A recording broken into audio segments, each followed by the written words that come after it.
हम मौजूद हैं सुखदेव सिंह गोगामेडी के घर पर। ये वही मकान है जहां पर इस घटनाक्रम को अंजाम दिया गया था और उस समय इनकी पत्नी सपना यहां पर मौजूद थी। हम सपना से बातचीत करेंगे कि कितने बजे और इन्होंने उस दिन क्या क्या देखा और इन्होंने कौन सा कदम जो है वो पता चलने के बाद उठाया। सपना जी, आप मौजूद थी उस दिन? जी। हाँ, तो ये बताइए कहाँ पर थे आप जब ये घटना को अंजाम दिया गया था? हम दोनों खाना खा रहे थे जब वो अपराधी आए थे। तो वो जैसे सीढ़ी से उतरे तो गनमैन अंदर आया, बोले भाई साहब 3 आदमी आए हैं आपसे मिलने के लिए। तो हमेशा अपने रूम में मिलते थे, पर्सनल ऑफिस में। उस दिन वेटिंग हॉल में मिलने के लिए चले गए। बोले कि मैं वेटिंग हॉल में मिल लूँगा, उसके बाद मुझे किसी मीटिंग में बाहर निकलना था उनको। तो वो मुझे बोले तू ऊपर जा, मैं उनसे मिल लेता हूँ। तो वो जैसे ही अंदर आए तो मेरा काम था हमेशा कि कोई भी आदमी आता था उनसे मिलने के लिए तो मैं कैमरे चेक करती थी। हमारे यहाँ CCTV कैमरे लगे हुए हैं। तो मैं जैसे ही कैमरे चेक करने गई तो वो आदमी जो एक आया था, नवीन शेखावत, जो यहाँ मर गया था ऑन द स्पॉट, वो भी अपराधी था, क्योंकि वो भी साजिश में शामिल था। वो ही उनको लेके आया था। कितने लोग थे ये और किस वाहन में सवार होकर आए थे उस समय आपको पता था? बाद में तो पता चला था कि एक स्कॉर्पियो गाड़ी है जो बाहर खड़ी थी, हालांकि पूरे दिन उस पर किसी की नज़र नहीं पड़ी। तो आपको क्या पता था किस में वो सवार होकर आए थे? जी पता तो हम सबको ही पता था कि स्कॉर्पियो में आए थे वो, क्योंकि कैमरे में देख लिया था ना, बता रहे हैं ना। अच्छा। क्योंकि कैमरे में, क्योंकि हमारी खुद की गाड़ी खड़ी थी, उसके अलावा यही गाड़ी खड़ी थी, तो पता था कि इस गाड़ी में आए हैं। फिर मैंने देखा तो उसने बात करवा दी इनसे, तो वो बात करके वो आराम से बैठ गए। मैं मेरे रूम में चली गई, दूसरे मेरे पर्सनल रूम में जहाँ कैमरे नहीं है, वहाँ जाके मैं सो गई थी। सोती जैसे पटाखों जैसी आवाज़ आई तो मैं भाग के आई सीढ़ी में, तो सर्वेंट खड़ा था। वो बोले भाभी जी बाहर मत जाना, गोलियाँ चल रही है। मैंने कहा गोलियाँ चल रही है? बोले हाँ। फिर जैसे मैं बाहर आई, जहाँ वेटिंग हॉल था, वो शीशे का गेट लगा हुआ था, उस पर लॉक वगैरह भी हैं हमारे। तो वो लॉक वगैरह खोल के मैं अंदर जैसे आई तो मैंने देखा सुखदेव जी गिरे हुए थे। इधर एक अजीत बन्ना नाम से हैं, उनको भी 6-7 गोलियां लगी हुई थी। वो तड़फ रहे थे। उस टाइम पानी मांगा था, फिर पानी मैंने दिया नहीं।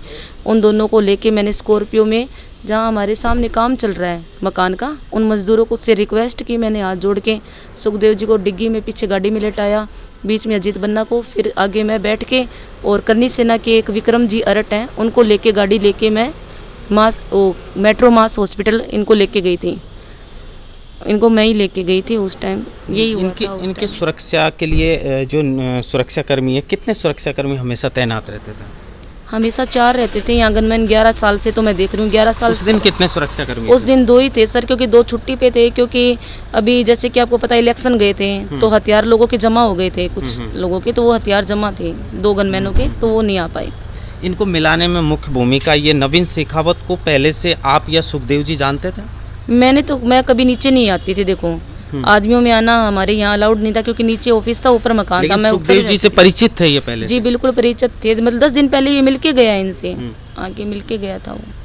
और इस पे आपको पता चला है कि जो नवीन पर गोली चली है, जो मिलाने का काम एक तरीके से नवीन ने किया है, मीडिएटर नवीन था जो उनको सुखदेव जी से मिला है, तो यहाँ पर चेक भी नहीं किया उनको, नवीन पर विश्वास करके। क्या लगता है कि बिना चेक किए अंदर जाने देते थे लोगों को गनमैन? नहीं, बिल्कुल ऐसा कुछ नहीं था। उनको चेक भी करते थे, और ऐसा मतलब कि चेक उस दिन ऐसा क्यों हुआ उसके बारे में जानना चाहते हैं थोड़ा। जी उस दिन ऐसे हुआ कि जल्दबाजी थी। जैसे मैंने गनमैनों से पूछा है कि उस दिन आप लोगों ने चेक क्यों नहीं किया, कि रोज चेक करते थे तो उस दिन भी चेक कर लेते, तो अपने को बाहर यही पता चल जाता कि बाहर ही चेक करते थे, तो उनसे हम मिलाते ही नहीं, ऐसी वारदात होती नहीं। लेकिन उस दिन अचानक से उनको जल्दबाजी में बाहर जाना था, ऐसे बोले भाई साहब को बाहर जाना था, इसलिए हम चेक नहीं कर पाए। इनका तो कहना यही है। मैंने इनसे बात की है गनमैनों से, क्योंकि मैं तो ऊपर रूम में थी सर, मुझे तो क्या पता क्यों नहीं चेक किया, क्योंकि चेक करने वाले तो गार्ड ही थे ना, वही चेक करेंगे। उनसे पूछा तो वो बोले कि हमारी गलती हो गई, हमारे दिमाग से निकल गया जो भी था। जो अजीत जी मित्र थे वो पहले से यहाँ मौजूद थे? हाँ, उनको भी सुखदेव जी ने बुलाया था, क्योंकि उनको कहीं बाहर जाना था। कहाँ जाना था वो भी मुझे भी नहीं पता, वो तो या तो अजीत बन्ना जी को पता है या फिर उनको पता था, कहीं जा रहे होंगे किसी काम से। तो वो भी खड़े थे पास में, वो भी फ़ोन चेक कर रहे थे और ये भी चेक कर रहे थे फ़ोन। मेरे 2-3 छोटे सवाल हैं। एक तो घायल अवस्था में आप उनको लेकर गए थे, तो कोई आखिरी बात जो आपको उन्होंने बोली हो? नहीं, उनकी तो ऑन द स्पॉट डेथ हो गई थी सुखदेव जी की, मेरे हस्बैंड की तो। लेकिन जो बन्ना थे ना, वो सिर्फ पानी मांग रहे थे और कुछ नहीं, मेरी तरफ देख रहे थे, पानी मांग रहे थे।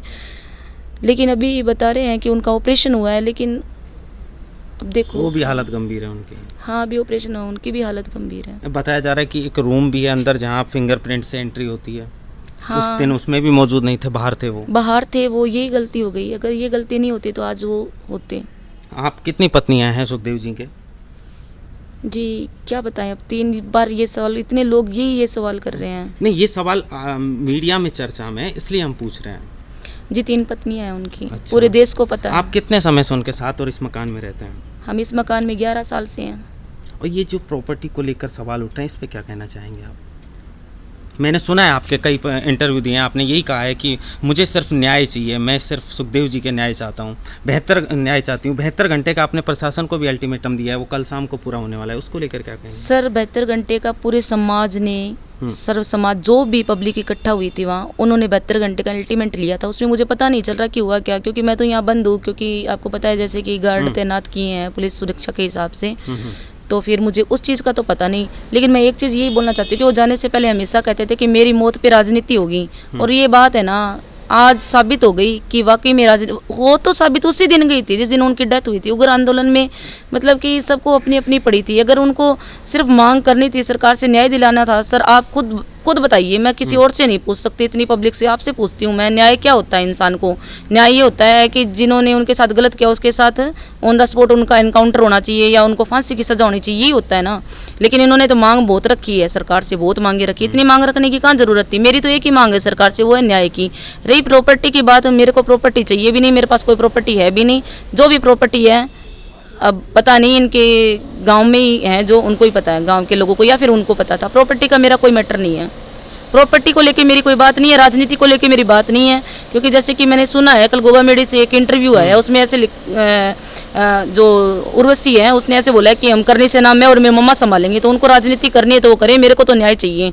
उनको मैं चाहती हूँ उनको राजनीति दे दें और मेरे को न्याय, बस। उनको लगातार धमकियां मिलती थी, आपसे जिक्र किया था कभी सुखदेव जी ने कि मुझे धमकियां मिल रही हैं और ऐसा हादसा मेरे साथ हो? जी बिल्कुल, उन्होंने ना 6-7 साल पहले भी आंदोलन किया था उनके लिए प्रशासन ने, और मुझे बहुत पता था उनका, क्योंकि वो बताते रहते थे मुझे कि मेरे को तो कुछ भी हो सकता, तू अपने पैरों पे सेटल रहा कर, मुझे कुछ भी हो सकता। मैंने कहा क्यों? बोले कि है ना जहाँ से भी न्यूज आती है ना ऐसी आती है कि जेल में साजिश हो रही है। मैंने कहा जेल में साजिश कौन करा रहा है?